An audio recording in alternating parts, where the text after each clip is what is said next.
प्रिय मित्रों, सुप्रभात। आप सभी का सीहोर रेलवे स्टेशन पर हार्दिक स्वागत है। और आज सीहोर ज़िले का एक्सप्लोरेशन करेंगे, जिनमें दो मंदिर बहुत मुख्य है, चिंतामन गणेश और कुबेरेश्वर महादेव मंदिर।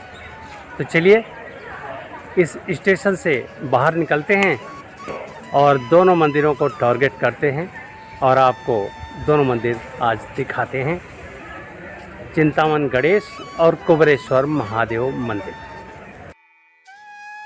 चिंतामन गणेश की चौथी प्रतिमा सीहोर जिले के गोपालपुर विलेज में स्थापित है और इसकी भी क्या सुंदर सी कहानी है, जो अभी हम आपको इसमें बताएंगे भी और भगवान चिंतामन गणेश से मिलाएंगे भी।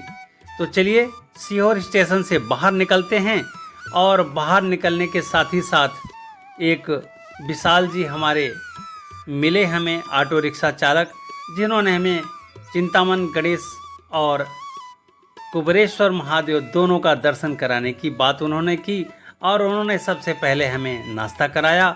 इसके बाद फिर हम पार्वती नदी के किनारे किनारे चिंतामन गणेश से मिलने आगे चल पड़े। और इस तरह से आप देख पा रहे होंगे कि झलकियों में हमने वो सारे डिटेल्स देने का प्रयास किया है। तो झलकियां देखिए और साथ ही साथ अब हम आपको इन झलकियों के समाप्त होने के साथ चिंतामन गणेश के मंदिर में लिए चलते हैं। और चलिए सुबह सुबह का नाश्ता हमारे साथ करिए। यहाँ पोहे, जलेबी और गर्म समोसे और साथ में चाय, ये स्टेशन से बाहर निकलते ही हमें मिला और हमने इसका आनंद भी लिया। और आप भी हमारे साथ आनंद लीजिए और फिर हम चिंतामन गणेश से मिलाने आपको लिए चलते हैं।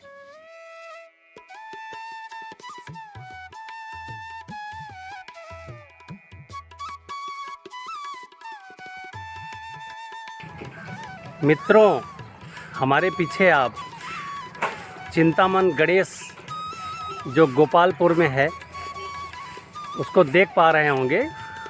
ये मंदिर अति प्राचीन है और विक्रमादित्य द्वारा स्थापित है और बीच में इस मंदिर का जीर्णोद्धार पेशवा बाजीराव ने किया था। तो आइए चिंतामन गणेश से आपको मिलाते हैं।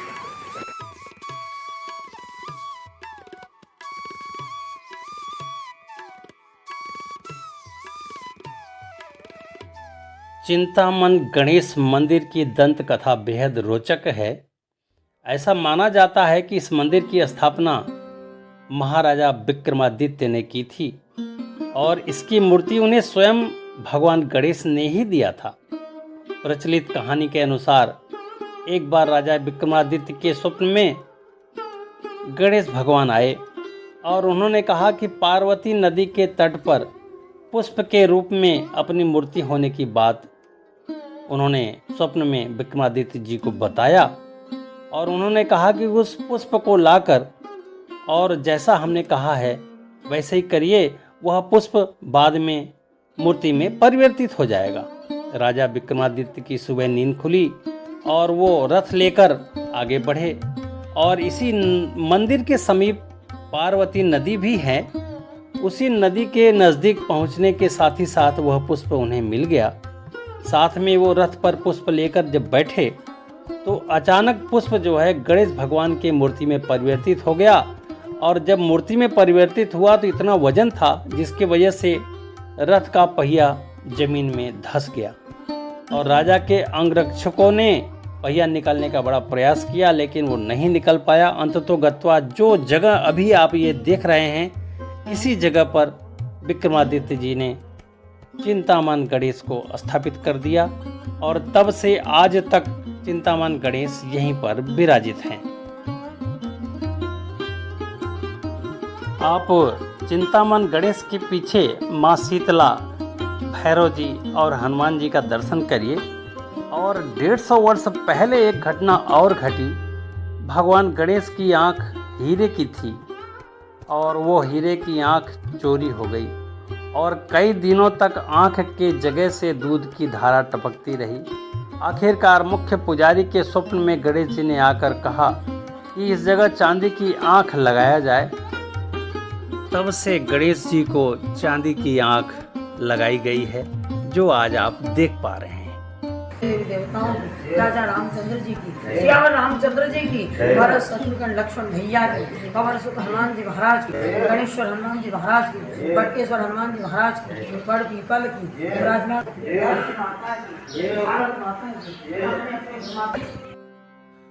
विक्रमादित्य के समय के बाद यह मंदिर अलोप हो गया और जमीन के अंदर रहा है, और बाद में पेशवा कालीन गोपाल जी व्यास ने इसे खोजा, और खोजने के बाद आइए बताते हैं कि उन्होंने क्या किया। सिद्धि विनायक मंदिर, सिद्धपुर, सीहोर, जिनका स्थानीय नाम चिंतामन गणेश है। इनकी कथा ये है कि पेशवा के काल में भगवान के श्री विग्रह सिद्धि विनायक को लेकर यहाँ के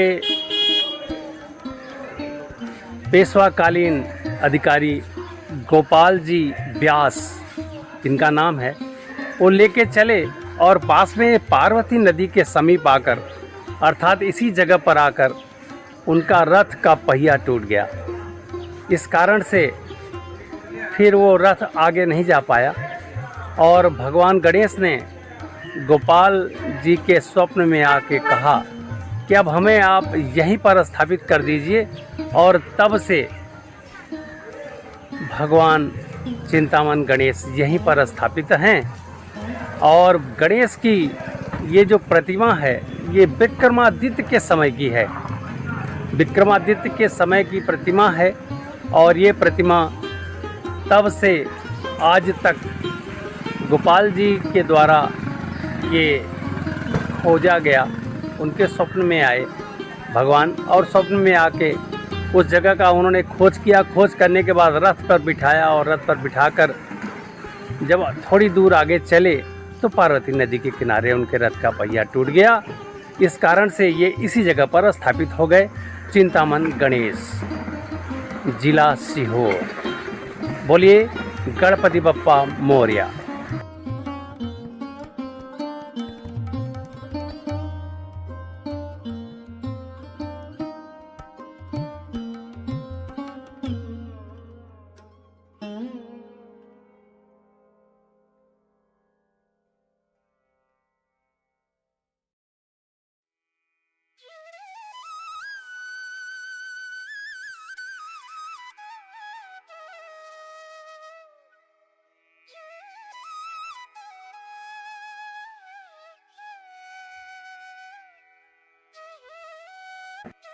सीवन नदी के तट पर, नदी के फाटक के ऊपर बना हनुमान मंदिर और साथ में मंदिरों का समूह, आइए आपको दिखाते हैं। चिंतामन गणेश मंदिर से अब आइए आपको हनुमान फाटक मंदिर दर्शन कराने लिए चलते हैं। और आइए वहाँ हनुमान जी के बारे में ऐसा लोग बताते हैं कि सीवन नदी के तट पर पीठ करके वो लेटे हुए थे, और लोग उस पर कपड़ा वगैरह भी साफ करते थे, ऐसा किंवदंतियों में आता है। बाद में पेशवा, जो प्रथम पेशवा थे, उनके स्वप्न में हनुमान जी आए, और जब उस जगह पर उन्होंने देखा और खुदाई कराई तो जिस पीठ पर लोग कपड़ा साफ करते थे वो भगवान हनुमान का पीठ था, और वहाँ से निकालकर उसी जगह पर सीवन नदी के किनारे उन्हें स्थापित किया गया।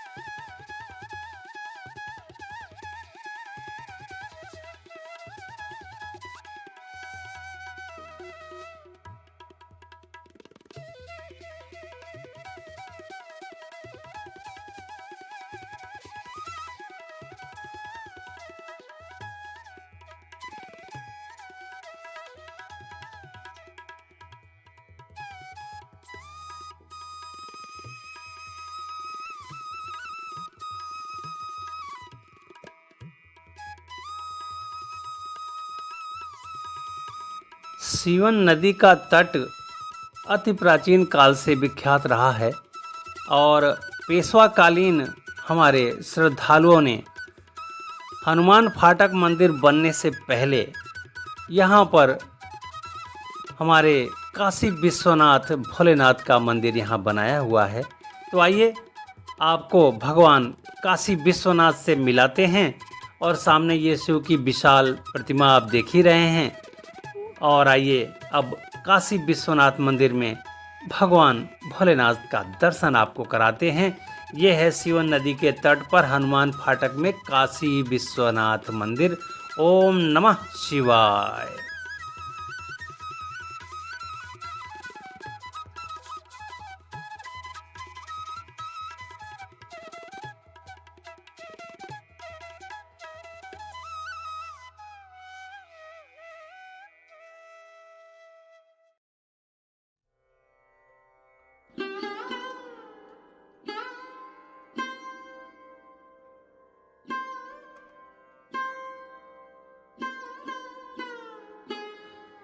सीवन नदी के नाम पर ही धीरे धीरे सीवन शब्द से सीहोर शब्द का अनावरण हुआ है।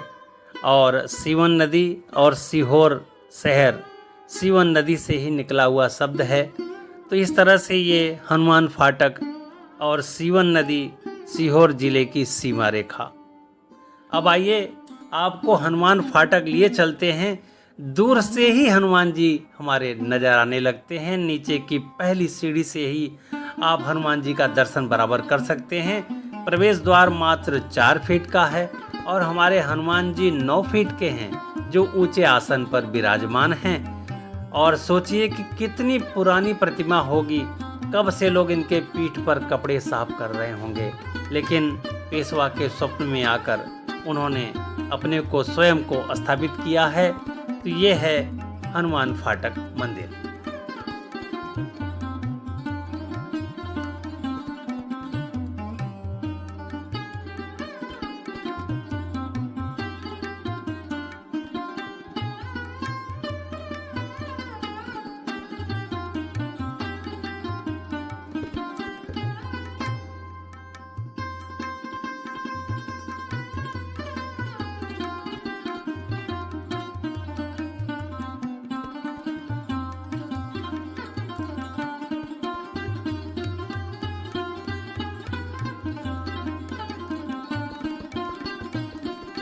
यहाँ से एक ऊंचे टीले पर नर्मदेश्वर महादेव स्थापित हैं। और इसी मंदिर में हरि भी हैं और हर भी हैं।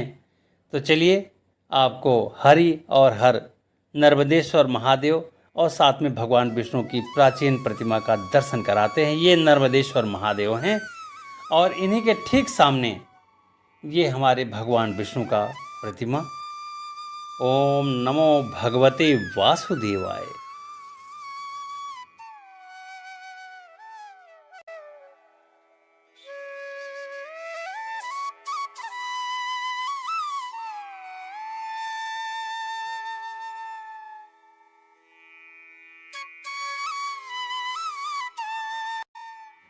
सीवन नदी के तट पर बने मंदिरों का दर्शन वाकई में सीहोर की यात्रा को पूर्ण बनाती है। और इस यात्रा में सीवन नदी का बहुत बड़ा योगदान है हमारे सीहोर के लिए। और साथ ही साथ यहाँ नर्मदेश्वर महादेव, माँ काली और हनुमान जी का दर्शन करके जीवन को आप धन्य बनाइए। और चलिए यहाँ से अब कुबेरेश्वर महादेव की यात्रा के लिए आगे बढ़ चलते हैं। और कुबेरेश्वर महादेव के बारे में ऐसा बताया जाता है कि महादेव का जो शिवलिंग है वह स्वयंभू है और शालिग्राम शिला का बना हुआ है। तो आइए कुबेरेश्वर महादेव अब आपको लिए चलते हैं। कुबेरेश्वर धाम दर्शन के लिए देश विदेश से श्रद्धालु यहाँ आते हैं और पूरी दुनिया में यह ख्याति लब्ध है। और ऐसी मान्यता है कि यहाँ के एक एक कंकड़ में भगवान शंकर विद्यमान हैं।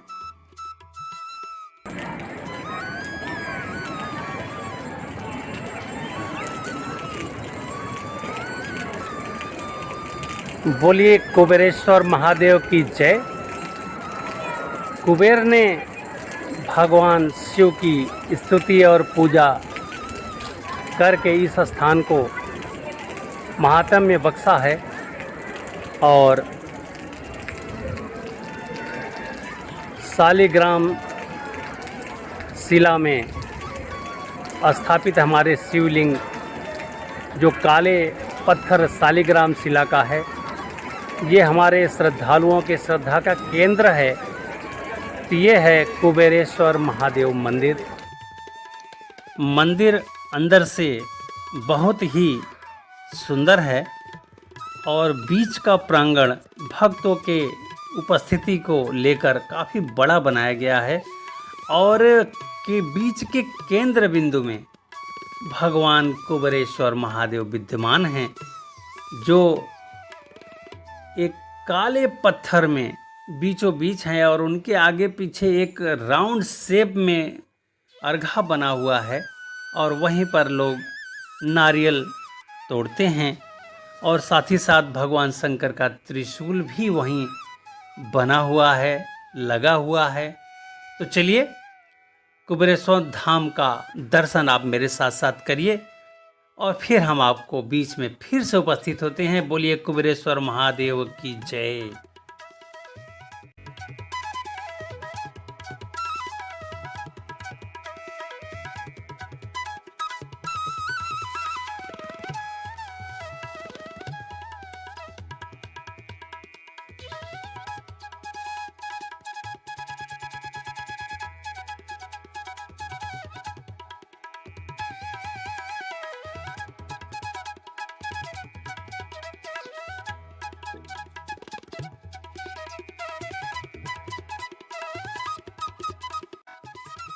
कुबेरेश्वर धाम में भगवान शंकर साक्षात विराजते हैं, ऐसा श्रद्धालुओं का मानना है और सभी भक्तों की मनोकामनाएं भगवान यहाँ दर्शन मात्र से पूरी करते हैं। कुबेरेश्वर महादेव के पावन धरा पर आकर बाबा भोलेनाथ से आप सभी प्रार्थना करिए, आपकी इच्छा जरूर भोलेनाथ पूरी करेंगे। भगवान की शिवलिंग और मूर्ति की स्थापना नहीं हुई है, ये आस्था और विश्वास रखने वालों के मात्र सारे काम स्वतः पूरे होते हैं और यह स्वयंभू शिवलिंग है। भगवान विष्णु का क्षीर सागर, राम लक्ष्मण और श्रृंगवेरपुरम का दृश्य और भगवान भोलेनाथ का काफ़ी बड़ा सा शिवलिंग देखने के बाद अब आइए आपको यहाँ के गोधाम में लिए चलते हैं। आप कुबेरेश्वर महादेव के गौशाला की ओर आपको लिए चलते हैं।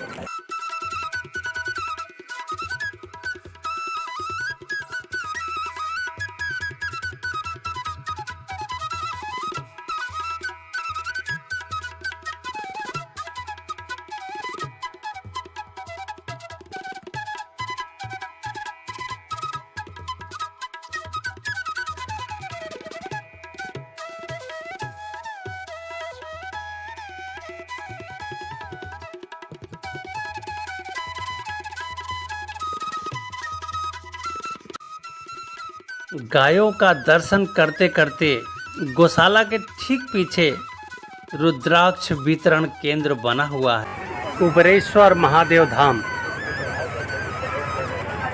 पंडित प्रदीप मिश्रा जी का ये मंदिर सीहोर में अति प्रसिद्ध है और जैसा कि अभी आपने गौशाला का दृश्य देखा और मंदिर का भी दृश्य हमने दिखाया, यहाँ रुद्राक्ष का वितरण किया जाता है जो 10 बजे से लेके और 2 बजे दोपहर तक लगातार चल रहा है और ये 26 जनवरी अगले साल तक चलेगा। जो भी श्रद्धालु रुद्राक्ष लेकर भगवान शिव का सानिध्य प्राप्त करना चाहते हैं वो ज़रूर 10 से 2 के बीच में कुबेरेश्वर धाम महादेव का दर्शन भी करें और रुद्राक्ष की प्राप्ति भी करें। तो चलिए यहाँ से चलते हैं और किसी और स्पॉट पे चल के आपको फिर से ज्वाइन करेंगे। ओम नमः शिवाय। कुबेरेश्वर महादेव से जब हम सीहोर की ओर आगे बढ़े तो क्या देखता हूँ कि किसी मार्ग पर वहाँ के तत्कालीन मेयर प्रिंस राठौर जी उद्घाटन कर रहे हैं। बोलिए राज राजेश्वर भगवान की जय, राज राजेश्वर भगवान की जय।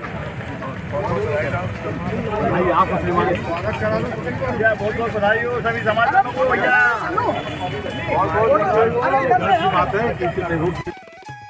राज राजेश्वर सहस्त्रार्जुन महाराज के नाम पर यहाँ एक रोड का नामकरण किया जा रहा है, जिसका विधिवत आप उद्घाटन देख रहे हैं।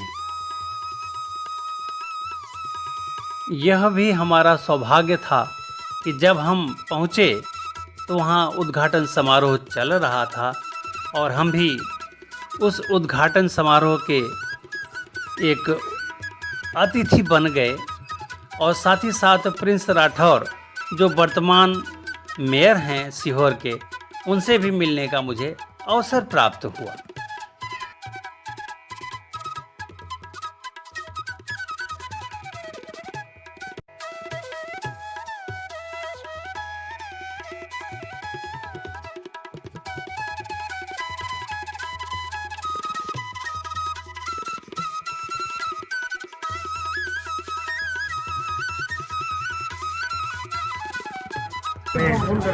ताम्रकार अंकल जी हमारे एक और हमारे राय समाज के भी अध्यक्ष, जो कि भगवान सहस्त्रबाहु सबके हैं। मैं ये कहता हूँ कि कोई भी चीज़, कोई भी महापुरुष, कोई भी देवता एक समाज वर्ग के नहीं है, वो संपूर्ण हिंदू समाज के हैं, संपूर्ण सनातन के हैं। मैं अक्सर ये बात कहता हूँ कि मुझे प्रिंस राठौर का हो, प्रिंस ताम्रकार का हो, प्रिंस राय का हो, कोई फर्क नहीं पड़ता। हम सब एक हैं, क्या बात है, एकता के सूत्र में हम बने रहे, हमेशा हमारी एकता ऐसी बनी रहे। मैं आदरणीय प्रदीप बिजोरिया जी, आदरणीय मानसिंह भाव जी, आदरणीय सुशील ताम्रकार जी, मेरा बड़ा भाई आदरणीय अशोक गहवार जी और उपस्थित सभी सुमित ताम्रकार जी मेरे मित्र भी हैं, मेरे बड़ा भाई भी हैं। आपको सबको मैं आपका स्वागत करता हूँ, वंदन करता हूँ। हमारे नीलेश भाई, मैं पूरी समाज को मेरी ओर से बहुत बहुत आभार व्यक्त करता हूँ और धन्यवाद। सीहोर जिले की यात्रा अब हम यहीं पर समाप्त करते हैं। जय हिंद, जय भारत, धन्यवाद।